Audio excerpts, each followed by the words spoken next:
are now increasingly subjected to Islamophobia, which is going to have consequences unless it's addressed.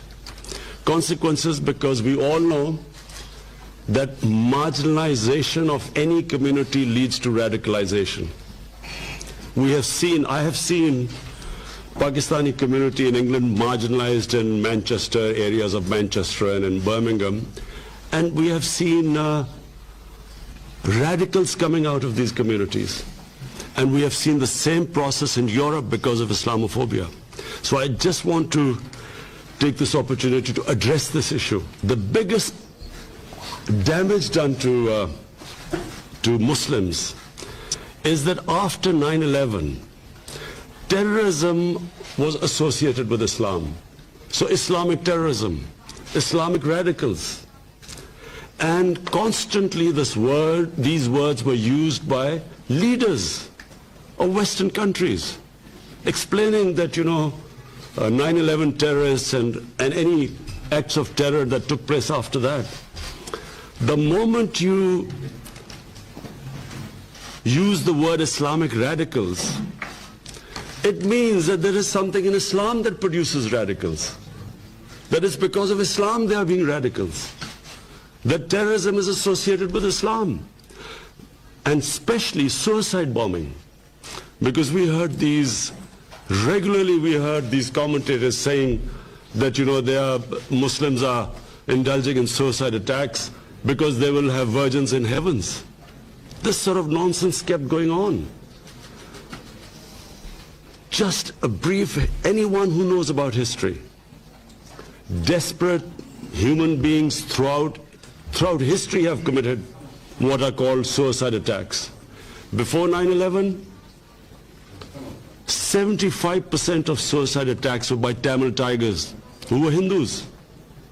No one talked about Hinduism having anything to do with that, with the suicide attacks. And we have watched so many films of the Japanese suicide attacks on American ships at the end of Second World War. No one blamed their religion. Because religion has nothing to do with, no religion has anything to do with terrorism. Almost all terrorism is connected to politics. It's political perceived injustices that produces desperate people. But constantly, and even now, we keep hearing about radical Islam. There is only one Islam, the Islam of Prophet Muhammad, peace be upon him, which we follow. There is no other Islam. In human communities, majority are moderates, they are liberals, and on one side they are fanatics. Everywhere. What about the white supremacists who walk into and kill 49 worshippers in New Zealand? What has that got to do with religion? So it's very important. This is the best forum.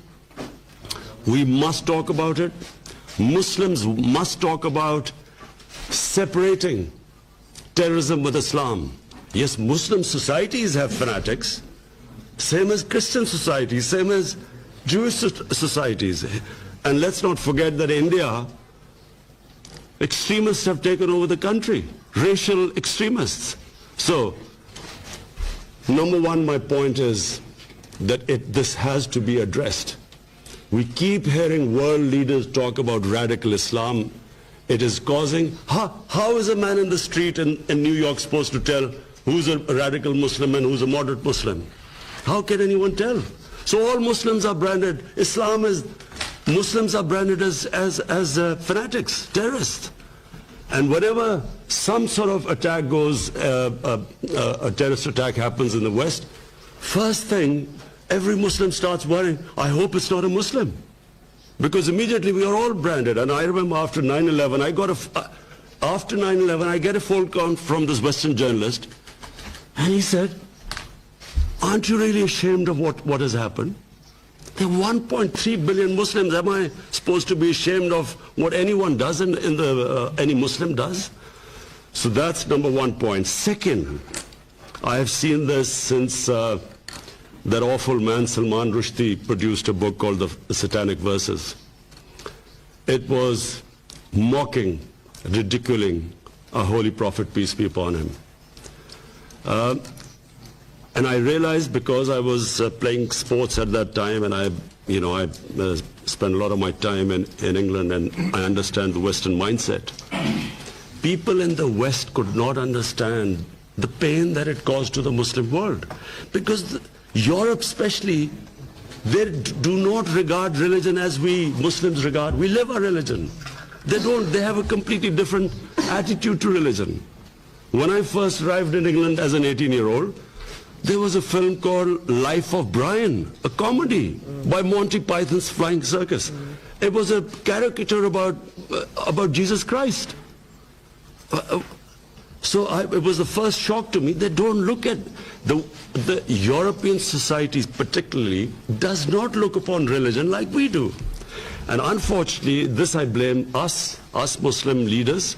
We have not explained to the Western societies how painful it is when our Prophet is maligned, mocked, ridiculed. It causes, why does it cause so much pain to us? Because the Prophet lives in our hearts. And we all know that the pain of the heart is far, far, far greater than physical pain. All we want is, and I think we should convey President Erdogan and other Muslim leaders, we should all convey to the Western leaders, especially the Western leaders, that the way, the sensitive way Holocaust is treated in the West, because it gives pain to the Jewish people. And quite rightly it should be. The world should be sensitive to them, what gives them pain. Similarly, we want them to be as sensitive to the Muslims. When someone ridicules, blasphemes our Prophet sallallahu alaihi wasallam. And I think it's very important for communities to live together, to understand each other. And therefore, these 2 points, in my opinion, have contributed more to Islamophobia than anything else. Because every 2 or 3 years, someone in the European or US cities, someone comes up with a caricature of a prophet, peace be upon him, or they say something which is derogatory. There's a reaction amongst the Muslims, and then everyone says, look what an intolerant religion it is. Immediately the gulf between the communities widens, because they don't understand why it's causing us pain. We haven't explained to them, and yet there is a certain small section of society which knows that it's going to cause us pain, and they deliberately do it to make the fissures wider. So this is a great forum, the UN. All world leaders are here, and I will be talking about this in my speech on Friday as well. But I feel that it is important that us Muslim leaders convey these 2 things, because all it does is it creates fissures amongst human beings. And anything that creates fissures, this is the forum where we should try to unite humanity.